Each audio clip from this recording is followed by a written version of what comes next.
I come with a variety of hats. I'm a programmer, I'm a coder.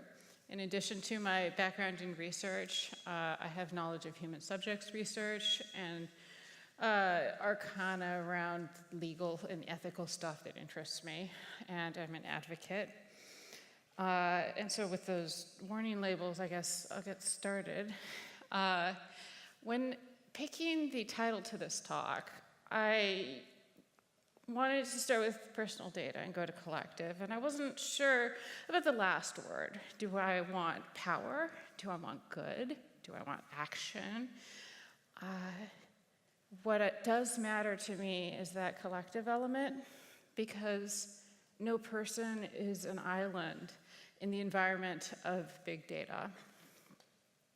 I say this in part because our data becomes entangled with others, but because, as Don showed us, our data has meaning when it is contextualized in communities, compared to others, and also has power when it is aggregated. And so, insistence on atomistic autonomy disempowers individuals. If we solely focus on empowering people on the individual scale, then we don't fully realize power when the problems we face require collective action. Those are not my words. Those are the words of Barbara Evans, who was writing about legal and ethics around bioethics in data sharing, in big data sharing around biomedical research. And biomedical research is a great territory for learning lessons around the ethics of working with people who don't fully understand and consent and what is consent. And Evans in this piece is very critical of some of the models as being insufficiently empowering of people on that collective scale. And the way that we've tried to empower people is this atomistic approach. And so I hold this here as a caution on how we think about how we approach empowering ourselves with data, personal data. But what does collective action look like? I mean, if we're talking about technology and information, what do we mean? Well, there's a lot of different ways to look at that, a lot of different ways to slice it. But one way that I'd like to put out here is examples of peer production. And one of these well-known examples is open source, and in particular Linux, which starts as this sort of grassroots project that individuals start coming together. It's not a traditional sort of financial system, like financially motivated commercial product, and yet somehow it works, and Linux is now infrastructure. Like the vast majority of the internet is running Linux. Your Android phones are running Linux. It's so much a part of the infrastructure that the corporations have become heavily invested in it.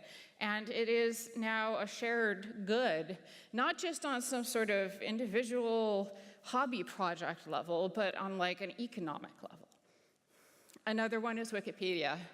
And in this, with open source, we're talking about people collectively producing software.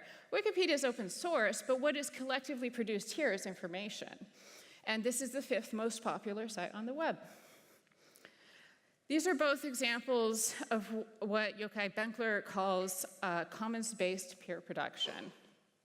And I think Benkler's an economist, and I think it's important to call out that this is not just magic.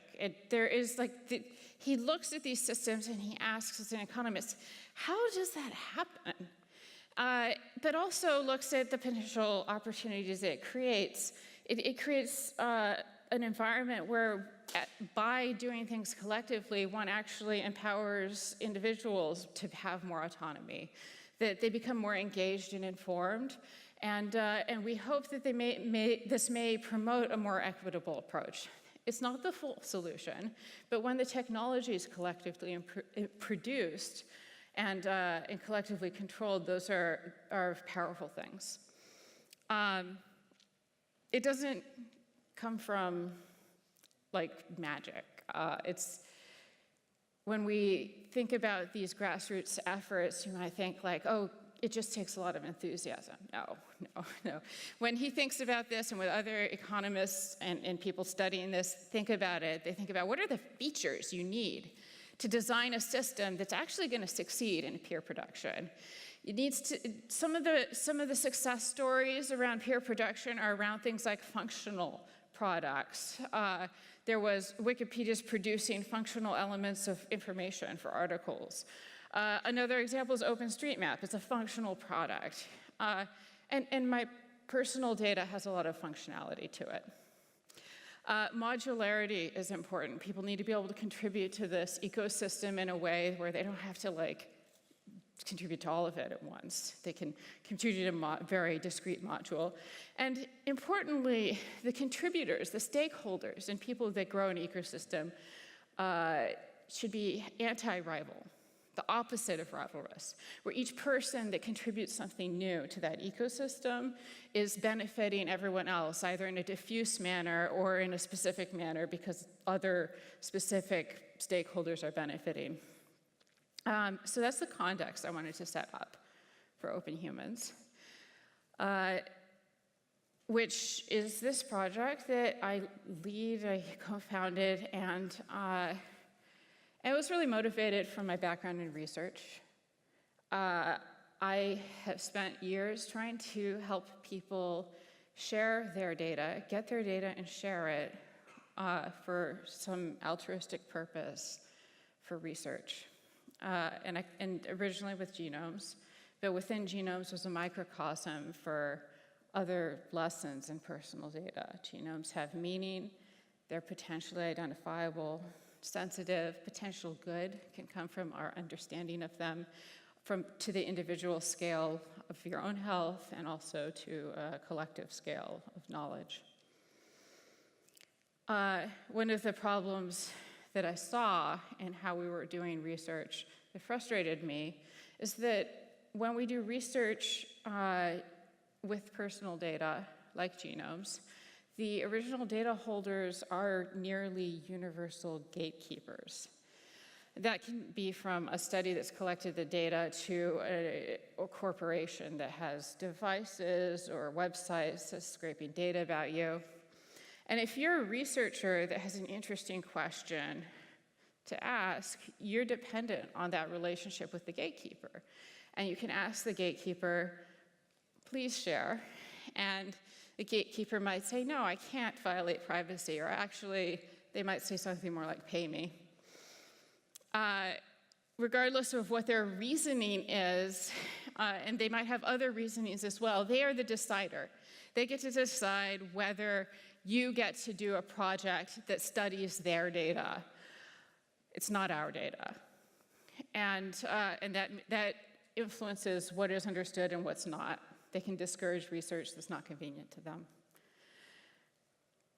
What's worse is it's very hard to add new data. Sometimes if you want to ask a question of the data, you need to add a little more. You need to ask one additional question, a survey question, because you just want to say, how does these little things that are easy for someone to answer correlate to this data that you already have? And the answer is almost always no, because that relationship with the individuals is of high value to the organization that's collected them. And I respect the value of those relationships. I see why they do that, but it's limiting. So how can we do better? What's our alternative? If I wanted to create a project to solicit that data, I'd have to get out on the street, hold up a cardboard sign, say, please share your data with my study. And I might get like 1 or 2 people hearing me, but it's hard to find people.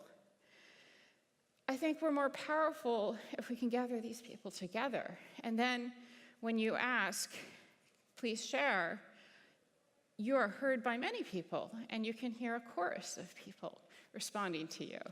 And even better, some of them might say no thanks.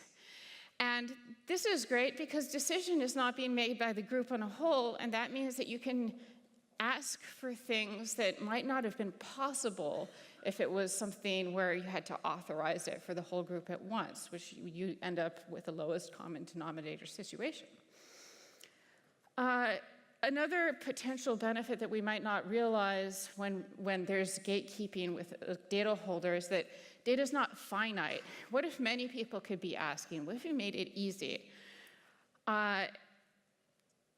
I think that if we gather people together with the right system, we can make it easy to authorize sharing in multiple places. When we focus a lot on how we are going to manage data management or sharing with specific entities, we sometimes forget that we don't need just one model, that I can share my data with this institution and that project and that data commons, and I don't have to be exclusive. And we don't have to be putting our eggs in one basket. Data can be combined. This is something that those original data holders don't get to do. You can aggregate through the individual, disperse data, combinations that were not previously naturally occurring. You can take genome data and combine it with your Twitter data. I'm not really sure if there's any genetic variance predicting whether I'm going to use emojis, but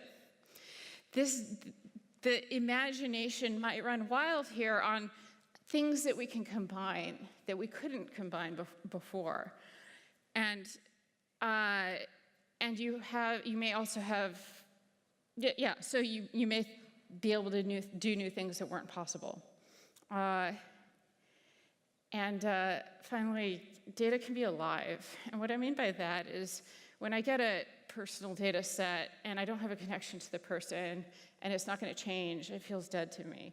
But if we have people and their data and they have the ability to communicate with projects that they're sharing the data with, that data can grow over time, and projects can contribute new data. So one project may share data, and another project may ask for it, and then the person may share it with that project, and then that project returns new data. So this is data that's growing over time. So data can flow across different projects. It's not one project that's deciding what gets to be done with data or not. And data is living. You can ask new questions of someone. It's making it richer. So I think broadly speaking, we can be more empowered if we do these things together. Now, I'd like to get concrete with an example of how this system that we have, this platform, can be used to do research. In this case, it's research that's very participant or patient-led. It's with someone who was here, I think, 2 years ago. Dana Lewis and the Nightscout community. Dana has type 1 diabetes and is a highly data-empowered individual. She's part of a movement of people that, well, it starts with Nightscout, which is an open source project to access continuous glucose monitor data. And these are, type 1 diabetes patients this is very important data for them. One of the statistics that I didn't know before becoming familiar with this community is that there's a lifetime risk of 1 in 20 of dying in your sleep with this condition due to hypoglycemic shock. And Dana got into it because she's a heavy sleeper, and she couldn't get her device to make a loud enough noise when it goes hypo. So she got involved making a louder alarm, an open source community around this data, empowering individuals. And then with her now husband, Scott, worked on making an algorithm and then closing a loop so that using that data, they can automate an insulin pump. And what's I think is wonderful is I think there might be a member of this community in this room. Wait, that's back. Mikhail, are you in here? No? I ran into him yesterday, and he is using this device. He's using the artificial pancreas system. So we have an empowered user here at the event, and I think he showed up on Slack. So these are real people. So, but what the problem they face is like, how do you enable community research? So they have open source systems that they're all running themselves. They don't have collected data. So how do they aggregate it? And how do they manage data sharing? As a community, do they want to put all their eggs in one basket of some one person that says, trust me, or one group or team? Those things can lead to uncertainty or politics. I don't know that I would be comfortable picking one lead if I could have an opportunity to have something more flexible, like Open Humans. And so we were able to use Open Humans to support this process by connecting their Nightscout server via a project that brings the data into an account in Open Humans. And then a project was created called the Nightscout Data Commons. There's a fairly large community of people who are just tracking their glucose data. They're not doing the insulin pump thing. And that's what the Nightscout Data Commons is. But is this advancing? There is another Data Commons. So you can see right away that people can be donating their data twice. Why not? The OpenAPS Data Commons is specific to those who are using the full loop with the insulin device. And there's almost 100 people in the OpenAPS Data Commons. And I don't know if that sounds like a lot to you, but I asked Dana, how many people do you need to get like a statistically significant sample? She's working with researchers at UCSD, at Johns Hopkins, at Stanford. She said 20. So I think nearly 100 is very good news. It's very rich data. There's also a study in the works associated with the broader Nightscout data in collaboration with that community and a researcher at the University of Michigan, Joyce Lee. They're working on their ethics review process, which is slow. But this is an experiment that the community wants to run, studying diet. And these things and more things become much easier now that there's a system that is collecting data and letting people join these different things, should they wish to do so. What's important to me about that last slide is the sense in which there is not a single gatekeeper, that there's not a single longitudinal study that's deciding what this cohort can do, but now there's many opportunities. And this slide is my attempt to try to find a visual metaphor for how I feel about gates, which is to say that I completely agree that the fence is kind of broken and that gates are needed. I think that there's multiple gates that can exist. But I also like to look beyond the construction of gates to other opportunities that we have. I wanted to then come to one other concrete example to think a little bit more about how we empower individual understanding. Now, one way in which I hope we can do this is by connecting data sense. So I have been working with Don and people who work on data sense to try to connect that to Open Humans, because we have that ability to connect things with projects. It could just be another project that takes data and provides visualizations. And then I'm going to share something super nerdy next. So I endure a couple seconds of geek speak at some point. This is something that we just recently launched called Personal Data Notebooks, and I really Love it because it's, I think, reducing a lot of the friction around producing analyses of personal data and sharing them with others. What it's doing is, this is a Jupyter server. What it's doing is using on-the-fly virtual machines to give people access to a Jupyter server, which means that these things are notebooks here. On the screen, each line is a different notebook, which contains code that you can run. And the way this is set up is it has access to your data in OpenHumans. This is your server. Nobody else gets it. But you can run these notebooks and you can share them with others. And you can edit them, or you don't have to understand them. Like, here's me running a notebook that's written in R. I don't speak a lick of R. It's a statistics analysis program.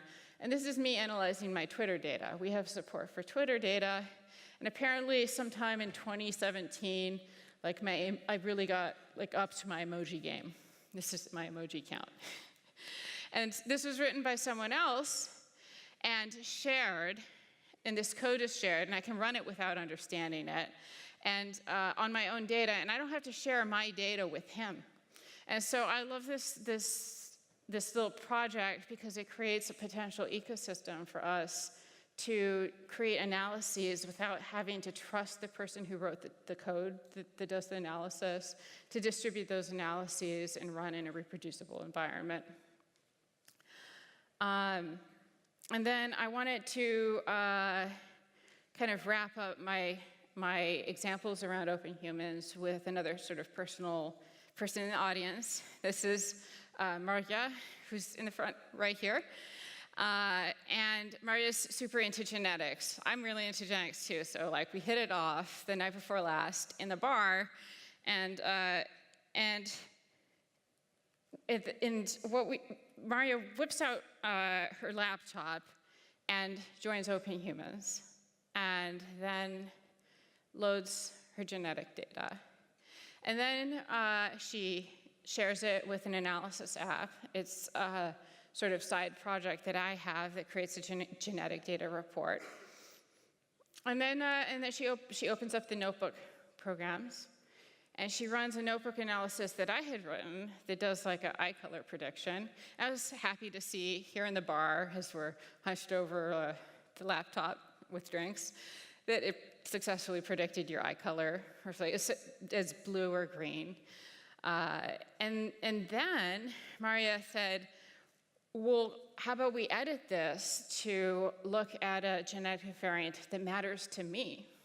And she already had collected a list of these positions that mattered for pregnancy risk factors, in particular preeclampsia, which Maria had. And so together we edited this code, just like a couple lines, to instead look for that variant. And then clicked a button and shared the new code. And when I got back to my hotel room, I was able to run that code on my own data.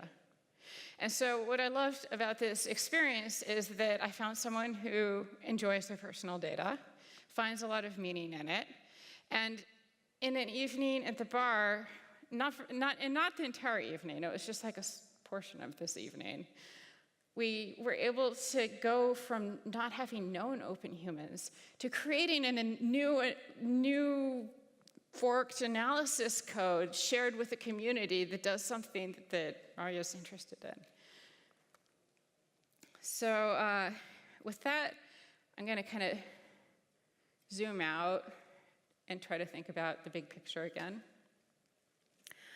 I've mentioned to you this thought about peer production. And when I talk about these projects that are adding data or using data either to spin up Jupyter servers or do a visualization or run a study or do a citizen science project or produce a data commons, there's so many uses for that data. All of these things are modular in an environment with functionality. And I consider OpenHumans, I hope, to be an environment that's potentially peer production, that each of these is producing anti-rival goods as the community of people and potential tools and data sources and opportunities to use them grow. I think that peer production models are powerful if the situation works. You can't just do something enthusiastically and expect people to join you. I think it's important not to be starry-eyed about it, but to think about how does one design an ecosystem to create a peer production environment. And if they reach critical mass, you need enough stakeholders, enough people doing it so that other people start joining. They see it as a safe investment of their own time. I want to make the point that what wins is not inevitable. I don't know that peer production solutions are always possible or necessarily the right ones, but it's important to think about what might win right now. Because what won, Wikipedia didn't have to be the winner in the space of producing modular encyclopedic knowledge. It could have been something a little less community-driven and more commercial nature like Quora. Or we didn't have to have Facebook. We could have had something better. But once something becomes infrastructure, it can be almost impossible to change. And so I think that what we do now, and the design of what we do now, in the technology and the communities, matters.